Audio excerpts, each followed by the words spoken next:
Diğerlerine veremez. Sen de kız arkadaşa ona çok...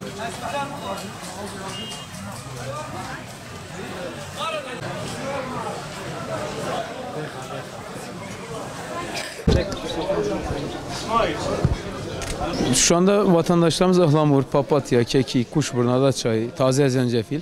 Bunlara bir talep var şu anda. Ya soğuk algınlığı, astım, bronşit, öksürük, nefes darlığı, bağışıklık sistemini yükseltmek için, ondan sonra bronşları aşmak için, mide rahatsızlık için, mide soğuk algınlığı için bunları tavsiye ediyoruz. Şu anda zencefile bir talep var. Taze zencefile zaten yazın yoktur. Kışın mevsimi olur taze zencefil. Şu anda bunlara bir rağbet var. Yani en çok yaşlanan hastalık soğuk algınlığı. Yani havaların bir soğuk bir sıcak olmasından dolayı vücut bağışıklık sisteminde zayıf olduğu zaman çabuk hastalanırlar. O yüzden de öncelikle hasta olmadan önce kullansınlar. Günde bir bardak da olsa en azından içtikleri zaman bağışıklık sistemi yüksek olur. Kolay kolay da hastalanmazlar yani. Tabii yani ben tavsiye etmiyorum hastane ilaçlarını. Yani normalde bunlar doğaldır zaten. Ihlamur olsun, bronşları açıcı özelliği var. Tarçın olsun, enfeksiyona karşı, intihaba karşıdır. Taze zencefil olsun. Ondan sonra adaçay olsun, farenjit için, boğaz ağrısı için, bademcik iltihaplanması için. Ondan sonra zerdeçalımız olsun, zencefilimiz olsun, kansızlık için keçi boynuzumuz var.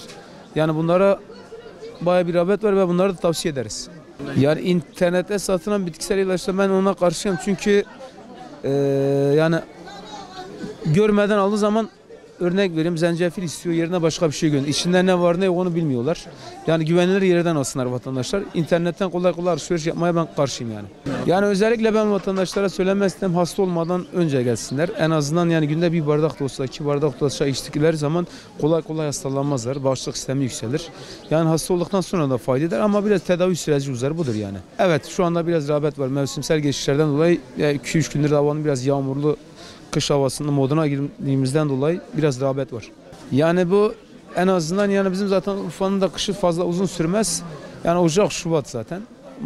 Mart'ın 15'ine kadar zaten yani 1-2 ay bir yoğunluk yaşanır.